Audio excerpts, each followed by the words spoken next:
Hello friends, welcome back to my YouTube channel Nasrin Padasalai. In today's video, we are going to deal about the syllabus for DBT BJRF examination 2020. I had uploaded the part 1 video of the syllabus. In this video will be the continuation of the part 1. The syllabus for DBT BJRF examination also include MTech Biotech biochemical engineering and industrial biotech also.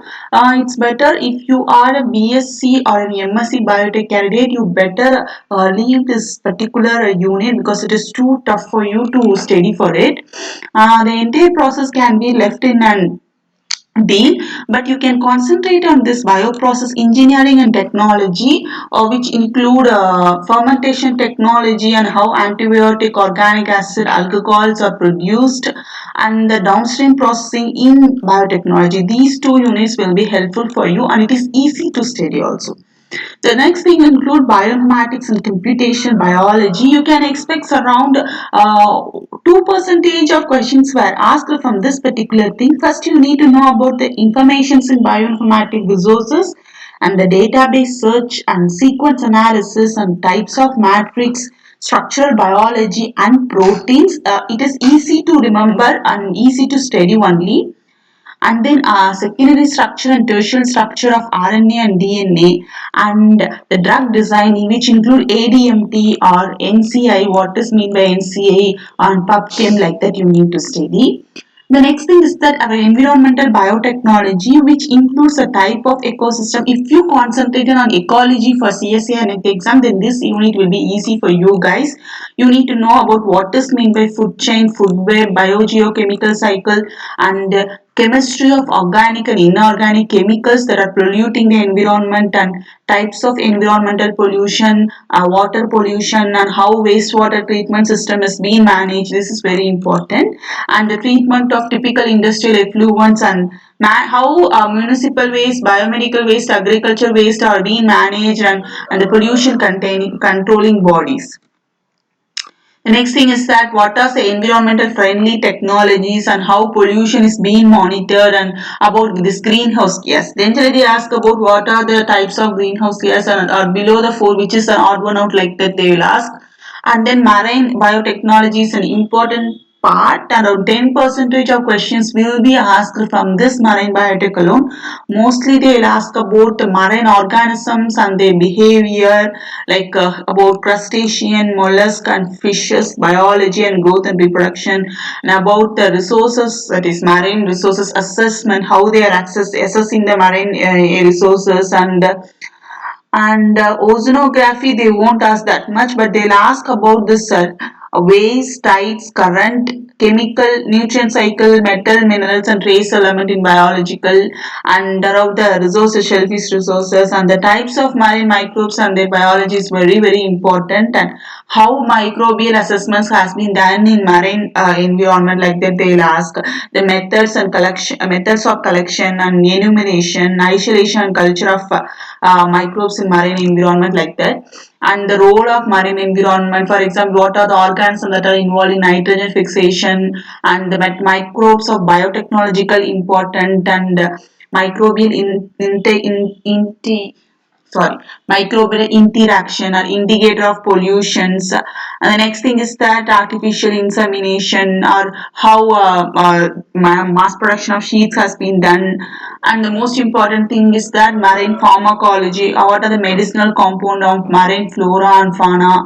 And then need to know about what is mean by probionts and immunostimulants, and disease diagnosis and everything. And next thing is that marine organisms and biological interactions, like that you can deal. And about the pollution and biomaterial interactions, you need to know about the marine pollution and the marine pollutant, what is meant by biological indicator, and how crustaceans are used as a biological indicator, like that you need to know. Next thing is that the biofouling and biofilm formation, and wastewater biotreatment, and how waste has been removed from marine environment, like that you need to know. The next topic is medical biotechnology, which you need to know about vaccinology, immunotechnology, both of them you can refer immunology for CSIR notes itself, and you can take notes from QA immunology. It will be better if you concentrate on those things, and these things are also available in QA. Medical biotechnology is fully QA oriented topics. You can refer the QA book for everything, like the cytokine expression, reporter assay, cell imaging technique, and genetics and medicinal practice also includes like a definition of all those monogenetic disorder, neurogenetic disorder, eye disorder. You need to know about what is the genetic basis, or you don't need to study about the disorders or any kind of thing.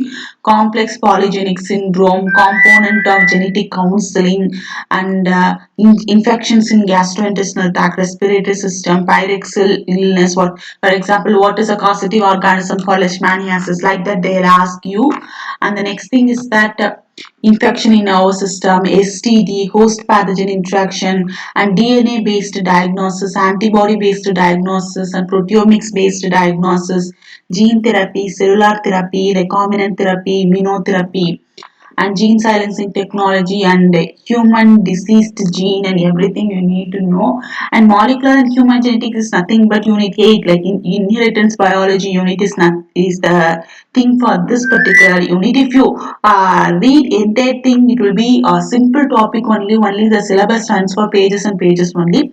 So that common chromosomal abnormality in cancer, cell transformation, tumorigenesis, cell cycle checkpoint in cancer, you need to know. And about this tumor related syndrome, what are the genetic basis of those things you need to know, and what are the tumor specific markers available, and common genetic disorder. For example, if you take Turner syndrome, what is a genetic representative, what is a common thing, like that they'll ask. And human genome also, you need to know what is mean by CPGI, and like that. Neuroscience, if you are well versed in neuroscience, you can concentrate on this topic, or else you better leave this topic. But I'll tell you what are the important topics you need to study in this particular thing, and you need to study about this particular very important Huxley analysis of squid game taxon, and next Planck equations, and synaptic transmitter, cell assembly, synthesis, action, and distribution of synaptic transmitter, like that you need to know. And you don't need to study all those things and all, because they don't ask much question in this neuroscience. Around 1% of questions only they will be asked from this neuroscience, and that also from this Huxley experiment of squid game taxon only. The next thing is that last thing is here you need to concentrate about this neuropathology field. You need to know, understand the reason behind the occurrence of this particular disease. For example, Huntington disease, like that. This pharmaceutical biotechnology also, no need to study entire thing. It is only a few things you need to know about few things only. That thing I'll be telling you, which helped me to clear the exam. And that's it, guys. The syllabus runs for pages, but you need to know what is given in the syllabus only. Then if you come across anything around that, you can link the syllabus to the topic of your choice. So I hope I had explained you clearly what is the syllabus for this TBT BJRF examination. In my upcoming videos, I'll tell you what are the important topics you need to study from this 25 pages, which you need to study only a handful of topics to clear this TBT BJRF examination. So thanks for watching my video, friends.